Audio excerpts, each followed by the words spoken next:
আনন্দ হলো। আয় আয় সখী একটু কাছে আয়। এসেছেন রাধারানীকে দেখে একটা প্রণাম করলেন। আহ রাধে, আজকে না চাইতে আমার রাধা কৃপা হলো রে। আমি তো রাধারানী কৃপা চাইনি, বলে এসে রাধা কৃপা অযাচিত ভাবে পেয়ে গেলাম। আজ রাধা কৃপা যখন পেয়েছি, গোবিন্দ কৃপা আমার হবেই হবে। আহ তো বল, আমি তো তোর কি সেবাই রাখতে পারি নাই ধনী, আমাকে বল। তুলসী কথা শুনে রাধারানী বলছে, সখী রে, একটা কাজ করে। কি কাজ? আহা শোন, আমার গোবিন্দ সকালবেলা উঠে গেছে, সারাদিন গোচাল আমি সারাবানকে নিয়ে ওই গোধেনুর পিছন পিছন ছুটতে ছুটতে না জানি আমার গোবিন্দের কত কষ্ট হচ্ছে। শুধু তাই জন্যে নয়, ওই যে উত্তপ্ত সূর্যের উত্তপ্ত যে কিরণ, তাপ রোজের বালিকণার উপরে পড়ছে, রোজের বালিকণার ভালোবাসাটা দেখো। বলছে শরীরে ওই সূর্যের উত্তপ্ত তাপ রোজের ভূমিতে পড়ছে, বালিকণাগুলো উত্তাপিত হয়ে গেছে।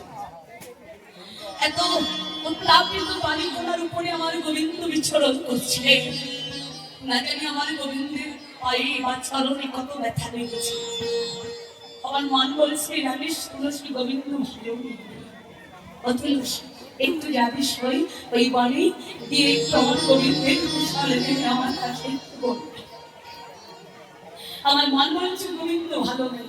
তুলসী একটু চতুরি করে বলছে, দাঁড়া, তুই আছিস ঘরে আর তোর বধূ হলো বাড়ি, তোর কি করে মনে হচ্ছে যে বধূ ভালো নেই? কি করে বুঝবি? তোরা তো দুইজন দুই দিকে। বলে শরীরে তোরা ভুলে যাস না, আমাদের দেহ দুটো ঠিকই, কিন্তু প্রাণ যে একটা। বধূ যদি বলে ভালোই থাকবে, বল এই ঘরে বসে দাসের প্রাণ কাঁদে কেন? আমার প্রাণ তো কাঁদতো না। যদি গোবিন্দ ভালো থাকে, একটা কাজ করে দে না, শরীর জানা বনে গিয়ে একটু দেখে আয় না আমার গোবিন্দ কেমন আছে। তুলসী বলছে, বেশ এইটুকুই তো, আচ্ছা আমি গেলাম। যেই গেলাম বলে রওনা হয়েছে, তুলসীকে দিকে বলছে, দাঁড়াও তুলসী, সবসময় গেলে কি আর হয় বল, একটা সময় লাগে। হ্যাঁ শোন, কাননে গমন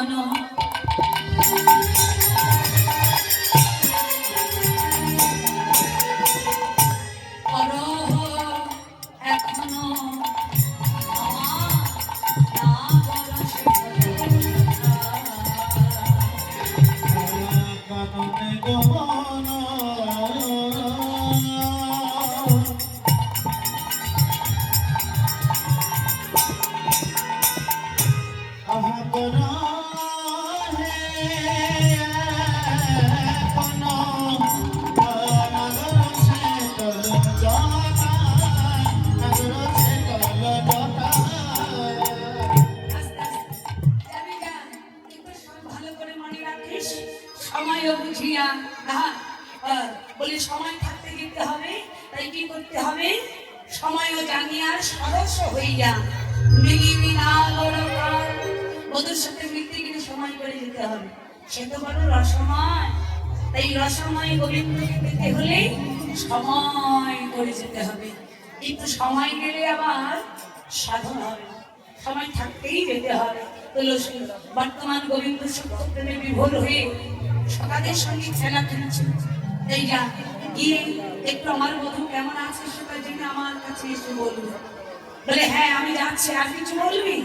তুলসী একটু চিন্তা করছি, দাঁড়াও দাঁড়াও, একটু রাধারানীর সঙ্গে একটু ছলনা করা যাক, চতুরি করা যাক।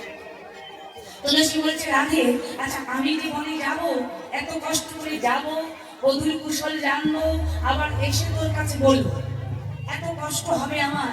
এই এত কষ্ট তোর বিনিময়ে কিছু দিবি না? না দিলে কি হয়, এমনি এমনি শুধু যাবো আর আসবো, কি দিবি বল?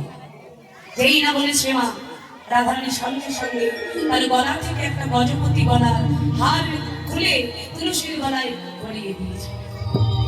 কি আর দেব সখী, এছাড়া তো আর কিছু নাই, এই গজপতি হারটাই তুলসীর গলায় না পরিয়ে দিয়েছে। সঙ্গে সঙ্গে তুলসী দুই নয়নের জল ছেড়ে দিয়েছে। দাদাই ধনী, আমি কি তোর কাছে গজমতি হার চেয়েছিলে? গজমতি হার তুই আমি চাইনি। সবগুলো কেন বসে মিলে একটু তুলে দেবেন দাদা, খুব প্রেশার দিয়ে কথা হয়েছে, খুব কষ্ট হচ্ছে দেখবে, নয় পাচ্ছে আমার একটু তুলে দেওয়ার চেষ্টা করি, বারবার তো আর বলা যায় না।